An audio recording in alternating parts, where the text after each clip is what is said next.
Bienvenue à toi entrepreneur dans cette émission Parlons Business, cette émission publiée quotidiennement pour t'aider à développer ton entreprise.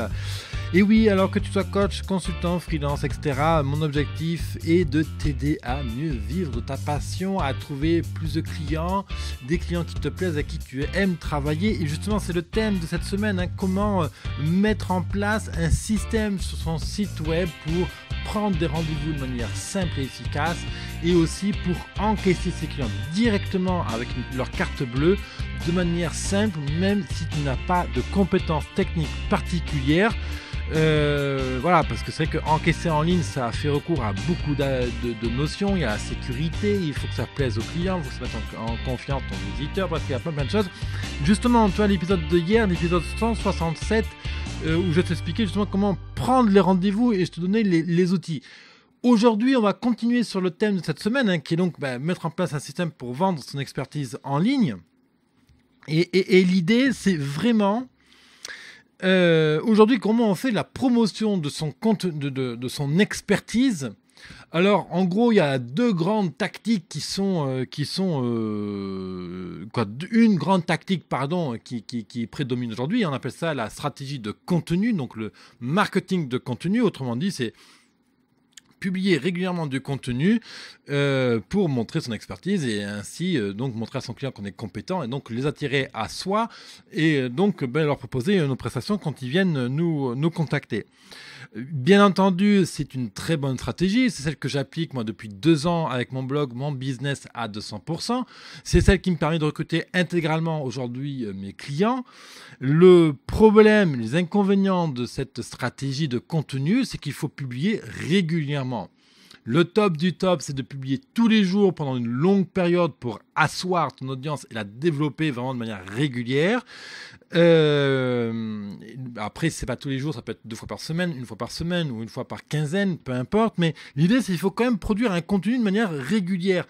L'inconvénient de produire du contenu de manière régulière, c'est qu'il faut de l'effort, il faut du temps.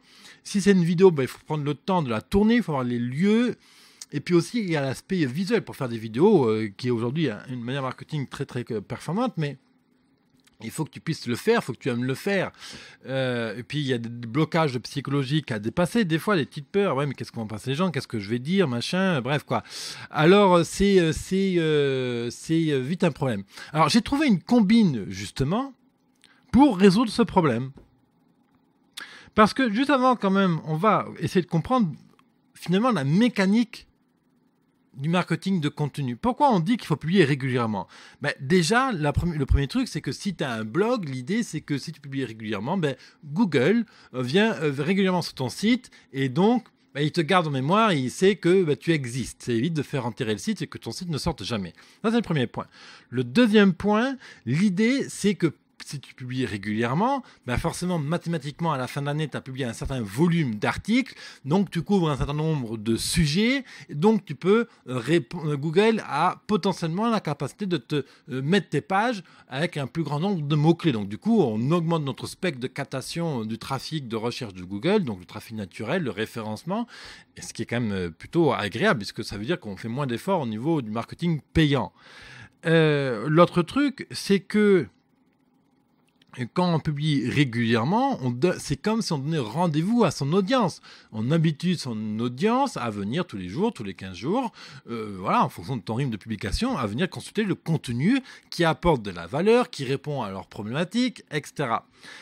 Un autre intérêt aussi, c'est qu'on le sait, l'honneur de la guerre, c'est d'avoir une présence quand même sur les réseaux sociaux. C'est pas simple, c'est beaucoup de travail, etc. Mais le fait de publier régulièrement sur les réseaux sociaux permet aussi de ne pas voir son profil enterré. Et ça, c'est surtout vrai chez Facebook. Il y a une statistique, si je ne m'abuse, qui dit qu'il faut publier quelque chose comme 3 fois minimum par jour pour être vraiment bien au niveau, pour atteindre vraiment l'ensemble de son audience sur Facebook. 3 fois par jour, ça fait quand même du contenu. Alors, justement, c'est comme ça que j'ai eu une partie de cette idée-là que je vais t'avancer dans quelques instants, mais c'est important quand même que tu comprennes la mécanique. L'idée, donc voilà, le marketing de contenu, c'est aussi une manière de donner du fond à sa clientèle, de communiquer son univers, qui on est, comment comment on fonctionne, qu'est-ce qui nous plaît. Voilà, et on crée une relation vraiment humaine comme si ton client était face à face. À titre d'information, l'émission que tu regardes là en ce moment, donc Parlons Business, du blog Mon Business à 200%, si tu ne connais pas d'ailleurs, je t'invite à visiter si tu veux, biz200.fr. C'est 3000 entrepreneurs qui m'écoutent tous les mois. Au moment où je te parle, on est en août. Et donc 3000 entrepreneurs, ça veut dire qu'il y a 100 personnes tous les jours qui s'assoient en face de moi et qui m'écoutent. Alors c'est quand même super intéressant. T'imagines, c'est mieux qu'un docteur. Un docteur, je ne sais pas combien il voit de patients par jour, mais c'est énorme. Ils sont essorés à la fin de la journée. Mais toi, regarde, tu as un moyen de parler à 100 personnes par jour sans être fatigué. C'est quand même super cool. Là, je prends quoi? Allez, on va dire une demi-heure pour enregistrer l'épisode. Et il y a 100 personnes qui vont m'écouter aujourd'hui. Donc, ça fait quand même un super ratio. Quand même, voilà. Puis après, bien sûr, tout dépend de ton audience. Tu peux avoir une audience plus importante, une audience plus faible. Encore une fois, c'est pas le volume de l'audience qui compte, c'est la qualité de l'audience. Bon, bref. L'idée, c'est que tu vas, au lieu de créer ton propre contenu, si tu n'as pas le temps, que tu n'as pas envie, que tu n'aimes pas ça, etc., tu vas utiliser le contenu des autres. Oui, tu m'as bien compris. On va aller utiliser et chercher, trouver du contenu qui correspond au service que tu vends, à ton état d'esprit, aux valeurs que tu veux communiquer, aux astuces que tu veux donner à tes clients. Et ça, tu vas aller sur YouTube, tu vas aller sur Google et tu vas agréger, tu vas prendre du contenu que tu vas publier sur ton propre blog, sur ta propre chaîne YouTube, sur tes réseaux sociaux. Je n'invente rien, hein, rien de miraculeux dans l'idée. L'idée, c'est que, par exemple, tu es coach en fitness, eh bien, tu vas aller chercher, par exemple, des experts en fitness qui ne vendent pas forcément de produits en ligne frontalement, qui ne sont pas concurrents frontal avec toi, mais tu vas utiliser leur contenu, tu vas prendre la vidéo, tu vas regarde dans cette vidéo, il explique comment il faut manger, machin, et paf, tu la mets sur ton blog, comment bien manger, tu mets la vidéo. Sur Facebook, pareil, une vidéo intéressante, sur LinkedIn, sur les différents réseaux que tu utilises. Et ainsi, ça te permet d'avoir beaucoup de contenu à disposition, de toujours pouvoir communiquer auprès de tes clients et de leur amener de la valeur. Finalement, donc, le seul travail que tu vas avoir à faire, c'est un travail de veille, à savoir aller sur Internet, pêcher le bon contenu et le communiquer sur tes réseaux sociaux et sur ton blog.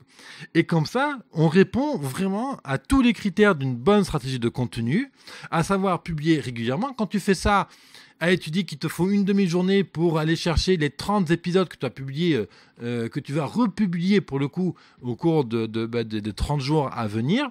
Et en demi-journée, tu sélectionnes l'ensemble de tes articles, tu peux faire des thèmes, des semaines à thème. Cette semaine, c'est l'alimentation. La semaine prochaine, c'est, je sais pas, perdre du poids. La semaine d'après, c'est, qu'est-ce qu'on peut mettre, la santé de la peau. Voilà, hein, c'est des coachs en bien-être.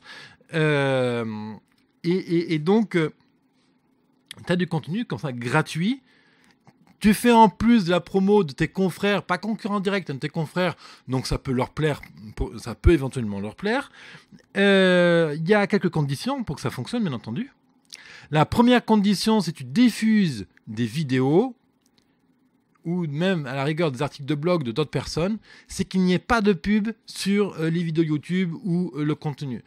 C'est très important qu'il n'y ait pas de publicité. Souvent, quand on va voir des publicités YouTube, on a dessus un bandeau où il faut cliquer sur une croix, ou il y a plein d'offres promotionnelles autour, avant, après, machin. Ou sinon, la personne qui parle dans la vidéo fait elle-même la promotion de son propre produit de coaching. Évidemment, tu vas être malin. Tu ne vas pas sélectionner ce genre de vidéos, choisir des vidéos dans lesquelles il n'y a pas de promotion de contenu, de promotion de produit de cette personne-là. Parce que si cette vidéo fait la promotion du contenu de la personne qui est en cause, en fait, tu vas perdre l'attention de ton visiteur. Il y a un risque que le visiteur finalement soit distrait, qu'il aille voir cette personne qui elle est, plutôt que de te suivre toi. L'objectif de cette manœuvre, c'est que les gens t'associe, toi, tiens, ce coach-là, il apporte toujours du contenu web de qualité. C'est très intéressant. Il agrège du contenu qui m'aide au quotidien. C'est comme ça que les gens doivent se souvenir de toi. Donc voilà.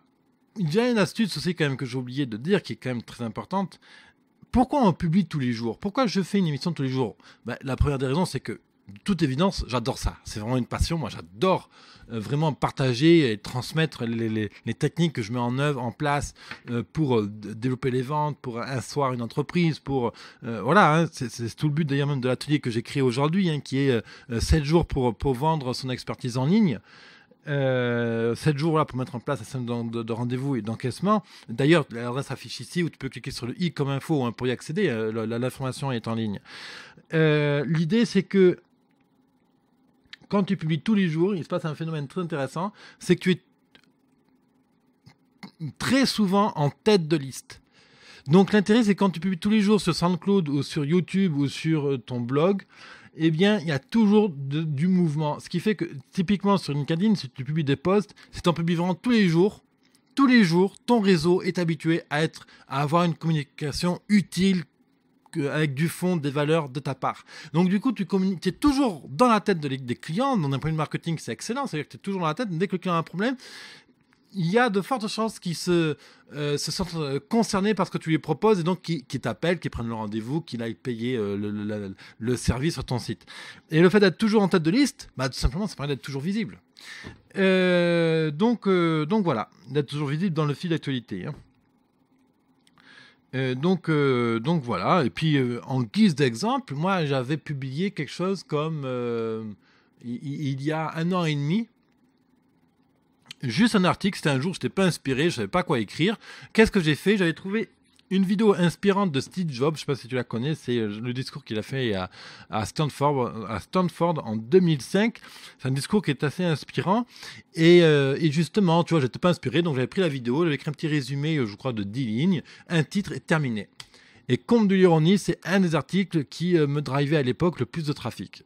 Voilà, va savoir pourquoi Google a dit que cet article était meilleur que d'autres, je n'en sais rien. En tout cas, c'est juste pour te montrer que cette tactique-là fonctionne. Ça, c'était vraiment comment aujourd'hui, cette astuce pour créer du contenu, finalement, publier du contenu sans avoir à le créer. Et justement, tu vois, l'information d'aujourd'hui est sortie.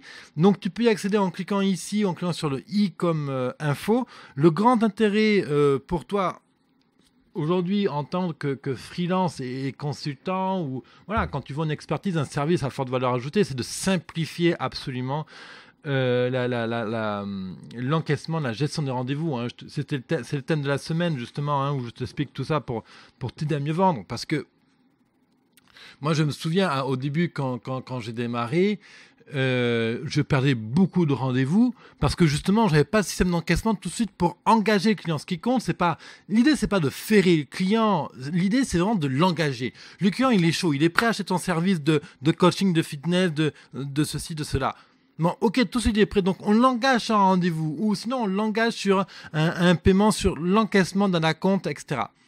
Et c'est justement ce système-là que je te propose de mettre en œuvre. Maximum 7 jours. Il y a 7 grandes étapes dans cette formation-là. Je te prends vraiment par la main pour installer ton site, le système de paiement, configurer les petits liens, etc. avec You Can Book Me, Stripe, Amambert, You Can Book Me et Stripe, déjà c'est très bien. Je t'explique, on parlera un tout petit peu d'Amambert et des avantages aussi. On parlera aussi de la mailing list, comment connecter tout le monde. On parlera aussi de l'aspect légal, la sécurité de ton site. Dans cette formation aussi, je t'apprends comment gérer les bugs, les FAQ, donc les foires aux questions, comment répondre aux clients. Je t'apprends aussi dans cette formation comment gérer les statistiques de Google, du pixel Facebook, de Hotjar pour justement améliorer ton système d'encaissement. Je te montre par A plus B comment construire tes landing pages et tes pages de vente avec WordPress. Bref, quoi. Vraiment, à la fin de la formation, tu as un système qui est prêt à prendre des rendez-vous et à encaisser ton client. C'est quand même le strict minimum que tu dois faire en tant que consultant moderne qui se veut efficace, pragmatique pour vraiment développer ses ventes. Le premier levier pour développer ses ventes, c'est d'avoir une offre claire. Ça, je te réfère à l'épisode de lundi et de mardi. Et le deuxième levier, c'est un système d'encaissement efficace. Il n'y a pas de vente, pas de système efficace. Et le premier exemple que j'ai envie de te donner, regarde McDonald's, les grandes surfaces. Tout est optimisé pour que le client ait le moins de peine possible, moins d'efforts à faire pour encaisser, pour payer. C'est la clé, mes amis. Il ne s'agit pas de forcer les types à acheter votre produit. Il ne s'agit pas de faire du Nivea. Il ne s'agit pas du tout de faire du McDonald's.